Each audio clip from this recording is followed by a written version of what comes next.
Hello दोस्तों, स्वागत है आपका हमारे यूट्यूब चैनल पूजा में साथ साथ 9 में। आज हम आपके लिए लेके आए हैं क्लास 10 का संस्कृत के जो चैप्टर नंबर 4 है, संस्कृत साहित्य लेखिका। इसके क्वेश्चन आंसर की तरफ हम चलते हैं। अगर आपको इसका ऑब्जेक्टिव चाहिए तो इसका ऑब्जेक्टिव इसी चैनल पे अपलोड कर दिया गया है। अगर आप नहीं देखे हैं तो सर्च मार के ज़रूर देख लें।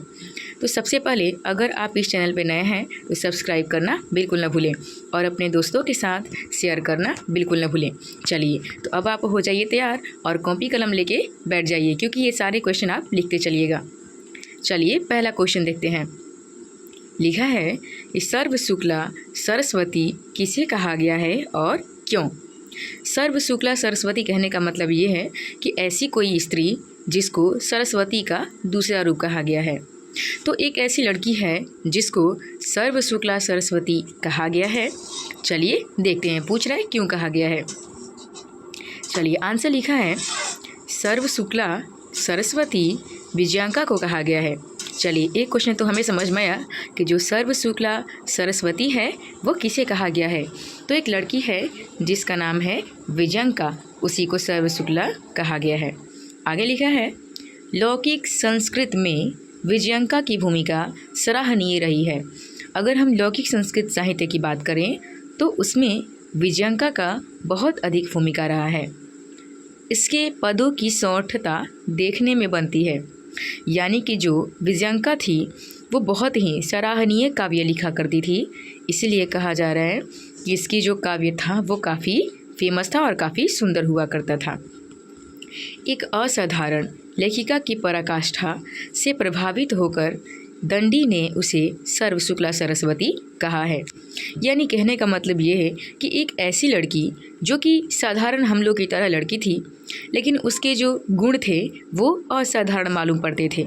यानी एक स्त्री होकर भी, एक साधारण लड़की होकर भी उसके अंदर इस तरह से गुण प्रभावित थे, उसके अंदर इस तरह से कला बिखरती थी कि ऐसा कहना गलत नहीं है कि वो एक असाधारण लड़की थी। तो एक दंडी थे प्रसिद्ध महर्षि, जिन्होंने उसकी असाधारण इस तरह से कला को देखते हुए उसे सर्व शुक्ला के नाम से प्रचारित किया। विजयांका श्यामवर्ण की थी, किंतु उसकी कृतियाँ ज्योतिर्मय थी। कहने का मतलब ये है कि जो विजयांका थी वो तो सांवली रंग की थी, ठीक है, सांवली रंग की थी, गोरी नहीं थी, लेकिन उसकी कृतियाँ ज्योतिर्मय थी।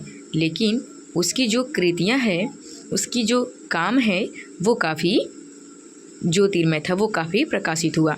देखिए, इस लाइन से हमें ये समझ में आ रहा है कि हमारे लाइफ में हमारे रूप, रंग, ये जो शारीरिक बनावट है ये कोई मायने नहीं रखता है।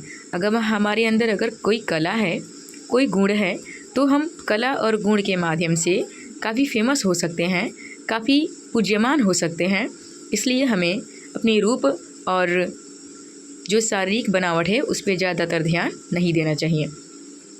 नील कमल की पंखुड़ियों की तरह विजयांका अपनी रचना में अद्भुत लेखन की आभा बिखेरती है। कहने का मतलब ये है कि जो विजयांका है उसको नीले कमल की पंखुड़ियों के समान कहा गया है, और ये भी कहा गया है कि वो इस तरह से अपनी कलाओं में लिखती थी, वो इस तरह से अपनी काव्य लिखती थी कि बहुत ही बेहतरीन तरीके से लिखती थी और सारे लोगों को काफ़ी पसंद आता था। तो सबसे पहले हमें ये इसमें समझ में आया कि जो सर्व शुक्ला सरस्वती है वो किसे कहा गया है। एक नंबर का क्वेश्चन है, विजयांका को कहा गया है। दूसरा क्वेश्चन निकला कि सर्व शुक्ला सरस्वती का जो वर्णन है वो कहाँ है। तो इसका आंसर है लौकिक संस्कृत साहित्य में। तीसरा ऑब्जेक्टिव क्वेश्चन इसमें से निकलता है कि बता दीजिए जो विजयांका थी उनको सर्व शुक्ला किसने कहा था। तो इसका आंसर आप बोल सकते हैं प्रसिद्ध महर्षि दंडी ने। अगला इसमें क्वेश्चन पूछ देगा आपसे कि जो विजयांका थी वो किस वर्ण की थी, यानी किस रंग की थी। तो जो विजयांका थी वो श्याम वर्ण की थी, मतलब सांवले रंग की थी। आगे आपसे क्वेश्चन पूछ देगा कि जो विजयांका है उसकी तुलना किस तरह के कमल से किया गया है। तो इसका आंसर आप लिख सकते हैं कि नीले कमल की पंखुड़ियों के समान, यानी कि जो वीर्यांक है उसकी तुलना नीले कमल की पंखुड़ियों से किया गया है। तो चलिए, पहला क्वेश्चन में हमने सब्जेक्टिव भी देखा और बहुत सारे ऑब्जेक्टिव क्वेश्चन भी देखा। तो इन सारे क्वेश्चन आंसर को आप ध्यान में रखिएगा और लिखते चलिएगा। तो चलिए, बिना देर के चलते हैं दूसरे क्वेश्चन की तरफ। दूसरा क्वेश्चन पूछ रहा है, इस पाठ से हमें क्या संदेश मिलता है। देखिए, जैसे कुछ भी हम पढ़ते हैं या कुछ भी हम देखते हैं तो उससे हमें कुछ सीखने को मिलता है। ठीक है, तो यही पूछ रहा है कि जो ये चैप्टर हम पढ़े हैं, इस चैप्टर में हमें क्या सीखने को मिल रहा है। देखिए, सबसे पहली बात कि अगर आप ये चैप्टर नहीं पढ़े हैं तो ये हमारे चैनल पे अपलोड कर दिया गया है, आप सर्च करके ये चैप्टर पढ़ सकते हैं। चलिए, हम इसका आंसर देखते हैं। लिखा है, इस पाठ के द्वारा संस्कृत साहित्य के विकास में महिलाओं के योगदान के बारे में ज्ञात होता है। देखिए, ये जो हम चैप्टर है, ये संस्कृत साहित्य लेखिका, इस चैप्टर के माध्यम से हमें ये पता चलता है कि प्राचीन काल में जो स्त्रियां थी वो भी पुरुषों के बराबरी में अपना योगदान देती थी। मतलब जितना हो सके उतना योगदान वो करती थी। वैदिक युग से आधुनिक युग तक ऋषिकाएँ, कवित्री, लेखिकाएँ संस्कृत साहित्य के संवर्धन में अतुलनीय सहभागिता प्रदान करती रही हैं। अब देखिए, प्राचीन काल में तो लड़कियों को पढ़ने पर काफ़ी रोक था, नहीं पढ़ने दिया जा रहा था, पर्दा प्रथा था, बाल विवाह था, तरह तरह की कुरीतियाँ फैली हुई थी। और तो उन सब चीज़ों की वजह से लड़कियों को उतना पढ़ने का छूट नहीं था। लेकिन फिर भी बहुत सारी औरतें ऐसी हैं जो कि कठिन परिश्रम और कठिन मेहनत के बावजूद पढ़ी और पुरुषों के बराबर योगदान देने में सफल रहे। कोई जो औरत है वो ऋषिका बनी, कोई जो लड़की है वो कवित्री बनी, कोई लेखिका बनी। यानी कि संस्कृत साहित्य जो चैप्टर है हमारा, उसमें यही देखना है कि बहुत मेहनत और बहुत परिश्रम से लड़कियां पहले पढ़ती थी लेकिन बराबर के योगदान देती थी। लिखा है आगे, संस्कृत लेखिकाओं की सुदीर्घ परंपरा है। देखिए, जो संस्कृत है वो लेखिकाओं की सुदीर्घ परंपरा है। ऐसी बात नहीं है कि बस संस्कृत को लेखक ही लिखे हैं, मतलब पुरुष ही लिखे हैं, महिला भी लिखती थी, दोनों लिखते थे। संस्कृत भाषा के उन्नयन एवं पल्लवन में पुरुषों के समतुल्य महिलाएं भी चलती रही है। देखिए कि यहाँ पे कितना सुंदर बात लिखा हुआ है कि संस्कृत हो या हमारे समाज की किसी भी चीज़ हो, उन सारे चीज़ों के विकास में स्त्रियां भी बराबर की भागीदारी रही हैं। लिखा हुआ है कि जो हमारा संस्कृत भाषा है उसके उन्नयन में, उसके विकास में जिस तरह से पुरुषों ने भाग लिया है उसी तरह से महिलाओं ने भी भाग लेने की कोशिश की है। और परंपराओं के अनुसार हमें ज्ञात होता है कि महिला भी उनकी बराबरी करती रही हैं। चलिए, तीसरा क्वेश्चन देखते हैं। तीसरा क्वेश्चन लिखा है, संस्कृत साहित्य लेखिका पाठ का 5 वाक्यों में परिचय दें। यानी कि अगर आप चैप्टर पढ़े होंगे तो आपको इस चैप्टर के बारे में 5 लाइन बहुत ही अच्छे से याद होगा। चलिए देखते हैं। इनसे लिखा हुआ है कि संस्कृत की सेवा जिस प्रकार पुरुषों ने की है उसी प्रकार महिलाओं ने भी वैदिक युग से आज तक इसमें भाग लिया है। देखिए, लिखा हुआ है कि संस्कृत की सेवा, संस्कृत को आगे बढ़ाने में जिस तरह से पुरुषों ने भाग लिया है, जिस तरह से पुरुषों ने मेहनत किया है, काव्य लिखा है, ग्रंथ लिखा है, उसी तरह से स्त्रियों ने भी भाग लिया है और वैदिक युग से लेकर आज तक वो भाग लेती आ रही हैं। प्रायः इस विषय की उपेक्षा हुई है। पहले क्या था कि पहले स्त्रियों की उतना वैल्यू नहीं था, उनको पढ़ने नहीं दिया जाता था, ठीक है। लेकिन आज ऐसी चीज़ें नहीं है। और उन्हीं सब चीज़ों की आज काफ़ी निंदा होती है, क्योंकि जिस तरह से पुरुष को पढ़ना ज़रूरी है, शिक्षित होना ज़रूरी है, अपने अधिकारों के बारे में जानना ज़रूरी है, उसी तरह से एक स्त्री को भी अपने अधिकारों के बारे में जानना बहुत ज़रूरी है। आगे लिखा है कि प्रस्तुत पाठ में संक्षिप्त रूप से संस्कृत की प्रमुख लेखिकाओं का उल्लेख किया गया है। देखिए, ये जो हम पाठ पढ़ेंगे संस्कृत साहित्य लेखिका, इस पाठ में स्त्रियों की बहुत ही संक्षिप्त तरीके से परिचय दिया गया है, यानी कि काफ़ी डिटेल नहीं है, लेकिन संस्कृत साहित्य में जितनी भी लेखिका, जितनी भी स्त्रियां बहुत फेमस रही है, उन लोगों के बारे में हमें इसमें पढ़ना है। उनके योगदान संस्कृत साहित्य के इतिहास में अमर है, यानी जिस तरह से पुरुषों ने योगदान दिया और उनका नाम हम याद करते हैं, उसी तरह से स्त्रियों ने भी बहुत ही योगदान किया हमारे संस्कृत साहित्य को संरक्षित करने में, बचाने में, इसलिए उनका भी नाम इतिहास में अमर है। चलिए चौथा क्वेश्चन देखते हैं। शास्त्र लेखन एवं रचना संरक्षण में वैदिक कालीन महिलाओं की योगदान की चर्चा करें। जो शास्त्र का लेखन कला है और जो रचना संरक्षण है, उसमें वैदिक काल में महिला किस तरह से योगदान देती हैं, उनके बारे में हमको लिखना है। चलिए इसका आंसर देखते हैं। लिखा हुआ है कि वैदिक काल में शास्त्र लेखन एवं रचना संरक्षण में पुरुषों की तरह महिलाओं ने भी काफ़ी योगदान दिया है। हमने आपको पहले ही बताया है कि वैदिक काल से लेकर आज तक शास्त्र लेखन की बात हो या रचना संरक्षण की बात हो, हर क्षेत्र में महिलाओं ने पुरुषों के बराबर योगदान दिया है। ऋग्वेद में 24 और अथर्ववेद में 5 महिलाओं का वर्णन है। देखिए, ऋग्वेद अगर आप पढ़िएगा, जो हमारा सबसे प्राचीनतम वेद है, उसमें 24 लेखिकाओं के बारे में वर्णन है। इसके बाद अगर आप अथर्ववेद पढ़ते हैं तो उसमें 5 महिलाओं के बारे में वर्णन है, 5 लेखिकाओं के बारे में वर्णन है, जिसका नाम आपके आंसर में दिया गया है। पहला जो है उसका नाम है यमी, दूसरी जो है उनका नाम है अपाला, तीसरी है उर्वशी, चौथी इंद्राणी और 5वीं वागंभृणी। वैदिक कालीन ऋषिकाएँ भी मंत्रों की दर्शिकाएँ थी, यानी कि ये जो अब वो हम 5 नाम बताएं वो वैदिक काल की लेखिका हैं, जो कि अपने समय में काफ़ी फेमस थी, जिनका नाम सुनहरे अक्षरों में लिखा जाता है। 5वां क्वेश्चन पूछ रहा है कि संस्कृत साहित्य में दक्षिण भारतीय महिलाओं के योगदानों की वर्णन करें। देखिए, संस्कृत साहित्य जो हमारा है उसको संरक्षित करने में दक्षिण भारत की जो महिला है उनका भी बहुत योगदान रहा है। चलिए हम उनके बारे में देखते हैं।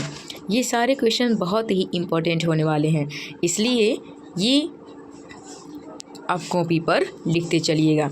चलिए इसका आंसर देखते हैं। लिखा है, चालुक्य वंश की महारानी विजय भट्टारिका ने विजयंका की रचना कर लौकिक संस्कृत साहित्य में महत्वपूर्ण योगदान दिया। देखिए, चालुक्य वंश की जो रानी थी विजय भट्टारिका, उन्होंने विजयंका के बारे में लौकिक संस्कृत साहित्य में लिखा, रचना किया, जो हमारे साहित्य में बहुत बेहतरीन है। लगभग 40 दक्षिण भारतीय महिलाओं ने 150 संस्कृत काव्यों की रचना किया है, यानी कि लगभग 40 जो दक्षिण भारत की रहने वाली जो महिला हैं, वो 40 महिला ने मिलकर 150 संस्कृत काव्यों की रचना किया है। बहुत सारा काव्य है। इन महिलाओं में कौन कौन से आती हैं उनका नाम देखते हैं। इन महिलाओं में आती हैं गंगा देवी, जो कंपर राय की पत्नी थी, जिनका समय 14वीं सदी था। दूसरा है तिरुमलंबा, जो अच्युत राय की पत्नी थी, जिनका समय 16वीं सदी था। अगला है शीला भट्टारिका। अगला है देव कुमारिका। इसके बाद है राम भद्रांबा। ये जो सारी हमने आपको नाम बताया वो दक्षिण भारत की लेखिका है। और आपसे एग्जाम में पूछता है कि दक्षिण भारत की लेखिकाओं का नाम लिखिए, तो आप लिख सकते हैं। चलिए 6 नंबर देखते हैं। लिखा है संस्कृत साहित्य में आधुनिक समय के लेखिकाओं के योगदानों की चर्चा करें। देखिए, अभी हम लोग प्राचीन काल के बारे में पढ़ रहे थे, जो भी लेखिकाओं के बारे में हम लोगों ने सुना। अब हमको देखना है कि जो आधुनिक काल की लेखिका है उसमें फेमस लेखिका, प्रसिद्ध लेखिका कौन है। चलिए इसका आंसर देखते हैं। लिखा है संस्कृत साहित्य में आधुनिक समय की लेखिकाओं में पंडित छमाराव अति प्रसिद्ध हैं। लिखा हुआ है अगर हम संस्कृत साहित्य में आधुनिक लेखिका के बारे में बात करते हैं तो पंडित छमाराव बहुत ही फेमस है। उन्होंने शंकर रचितम, सत्यग्राहिता, मीरा लहरी, कथा मुक्तावली, विचित्र परिषद यात्रा, ग्राम ज्योति इत्यादि अनेक गद्य पद्य ग्रंथों की रचना की है। देखिए, जो संस्कृत साहित्य लेखिका में जो आधुनिक हैं पंडित छमाराव बहुत फेमस है और उन्होंने बहुत ही ग्रंथ लिखे हैं, बहुत सारे ग्रंथ लिखे हैं, जिसमें पहला है शंकर रचितम। जो शंकर रचितम काव्य है, इन्होंने अपने पिता शंकर पांडुरंग पंडित के जीवनी को कायम रखने के लिए, उनके अस्तित्व को कायम रखने के लिए इस काव्य की रचना किया है। इसके बाद है सत्यग्राहिता, मीरा लहरी, कथा मुक्तावली, विचित्र परिषद यात्रा, ग्राम ज्योति, ये सारे इन्होंने ही लिखा है। वर्तमान काल में लेखनरत कवित्रियों में पुष्पा दीक्षित। देखिए, आपसे क्वेश्चन 2 हल्के पूछेगा। एक पूछेगा कि आधुनिक कवित्रियों का नाम लिखें, तो आपको पंडित छमाराव के बारे में बताना है। फिर पूछेगा कि वर्तमान काल की लेखिकाओं का नाम लिखें, तो आपको नीचे वाला बताना है। देखिए, वर्तमान काल की जो लेखिका है उनमें है पुष्पा दीक्षित, वनमाला भवालकर, मिथिलेश कुमारी मिश्र। ये सारी लेखिकाओं का नाम है जो हमारी आजकल की जो संस्कृत साहित्य है उनकी समृद्धि को पूरा कर रही हैं।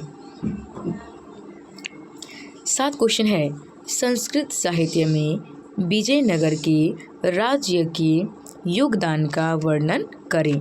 एक विजयनगर के बारे में भी आपके चैप्टर में दिया हुआ है, उनके राजा के बारे में, तो आपसे पूछ रहा है कि उन्हीं के बारे में आपको बताना है। चलिए उत्तर देखते हैं। विजयनगर राज्य के राजाओं ने संस्कृत साहित्य के संरक्षण के लिए जो प्रयास किए थे वे सर्वविदित है। लिखा है कि विजयनगर के जो राजा थे नरेश, उन्होंने संस्कृत को बचाने के लिए, संस्कृत के संरक्षण के लिए जो प्रयास किया है वो सब लोग जानते हैं, किसी से छुपा हुआ नहीं है। उनके अंतःपुर में भी संस्कृत रचना में कुशल रानियाँ हुई थी, यानी उनके बाद भी, उनके समय में भी बहुत सारी ऐसी रानियाँ हुई जो संस्कृत में काफ़ी कुशल थी। देखिए, इनका नाम भी दिया हुआ है। इनमें कंपर राय की रानी गंगा देवी। अब हमने आपको बताया था कि कंपर राय जो थे उनकी पत्नी का नाम गंगा देवी था, जिन्होंने मधुरा विजयम काव्य लिखा था, जिनका समय 14वीं सदी था। इसके बाद है अच्युत राय की रानी तिरुमलंबा प्रसिद्ध है। जो अच्युत राय थे वो भी बहुत फेमस थे और उनकी जो रानी थी उनका नाम तिरुमलांबा है, जिनका समय 16वीं सदी है और जिन्होंने बहुत ही प्रसिद्ध काव्य वरदाम्बिका परिणय नामक चंपू काव्य की रचना किया है। इन दोनों रानियों की रचनाओं में समस्त पदावली और ललित पद विन्यास के कारण संस्कृत गद्य शोभित होता है। ये जो दोनों रानियां हैं, पहली गंगा देवी और दूसरी तिरुमलांबा। इन दोनों ने बहुत सारी काव्य की रचना किया और इनकी काव्य बहुत ही सरल और बेहतरीन तरीके से लिखे हुए हैं। 8 क्वेश्चन लिखा हुआ है, संस्कृत साहित्य लेखिका 5 में लेखक ने क्या विचार व्यक्त किए हैं। यानी कि ये जो पाठ हम लोग पढ़े हैं उस पाठ में लेखक जो हैं वो क्या बताना चाहते हैं।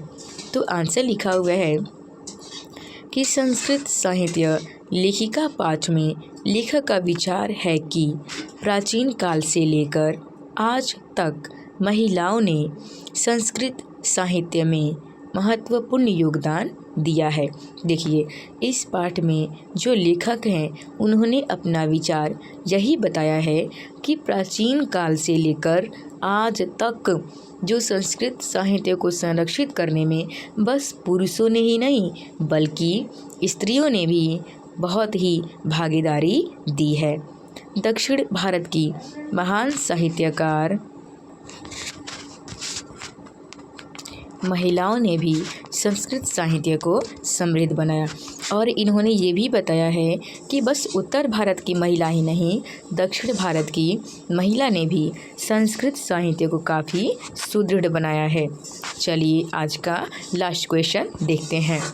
9 क्वेश्चन लिखा हुआ है कि संस्कृत साहित्य लेखिका 5 के आधार पर लेखक के संदेश को स्पष्ट करें। यानी कि ये जो चैप्टर है संस्कृत साहित्य लेखिका, इसके माध्यम से लेखक हमें क्या सीख देना चाहते हैं, क्या संदेश देना चाहते हैं, ये पूछ रहा है। चलिए इसका उत्तर देखते हैं। लिखा हुआ है कि संस्कृत साहित्य लेखिका 5 में लेखक का स्पष्ट संदेश है कि महिला और पुरुष दोनों के योगदान से ही समाज की गाड़ी चलती है। देखिए कितना ही बेहतरीन बात लिखा हुआ है कि जो हमारा समाज है या संस्कृत साहित्य लेखिका है या किसी का घर है, हम किसी भी चीज़ की बात लेते हैं तो स्त्री और पुरुष दोनों की आवश्यकता ज़रूरी होती है। अगर समाज से स्त्रियों को हटा दिया जाए तो सिर्फ पुरुषों से ही हमारा समाज नहीं चल सकता है, और अगर पुरुषों को ही हटा दिया जाए तो सिर्फ महिला से हमारा समाज नहीं चल सकता है, क्योंकि दोनों एक दूसरे के लिए और दोनों हमारे समाज के विकास के लिए बहुत ज़रूरी है। तो यही लिखा हुआ है कि संस्कृत साहित्य लेखिका पाठ में लेखक ने यही संदेश दिया है कि हमारे जो समाज रूपी गाड़ी है, जो हमारा समाज है, वो स्त्री और पुरुष दोनों से मिलकर चलता है, किसी एक से नहीं चल सकता है। साहित्य में भी दोनों का समान महत्व है। अब देखिए, बस किताबी ज्ञान में ही नहीं, बस हम इधर ही नहीं, अगर साहित्य भी आप पढ़िएगा उठाकर, ग्रंथ भी आप पढ़िएगा प्राचीन काल की, तो उसमें भी स्त्रियों को महत्वपूर्ण भूमिका दिया गया है और पुरुषों के बराबर रखा गया है। इस पाठ में अति प्रसिद्ध लेखिकाओं की चर्चा है। ये जो हमने पाठ पढ़ा उस पाठ में बहुत सारी फेमस लेखिकाओं के बारे में वर्णन है, जिन्होंने साहित्य रूपी खजाना को भरने में अपना योगदान दिया है, जिन्होंने हमारी संस्कृत साहित्य को भरने में और इतना बेहतरीन तरीके से, खूबसूरत तरीके से सजाने में अपना योगदान दिया है। तो कमेंट में आप ज़रूर बताइएगा कि आपको ये सेशन कैसा लगा। तो चलिए मिलते हैं ऐसे ही वीडियो के साथ अगला चैप्टर में, अगला वीडियो में। तब तक के लिए बाय।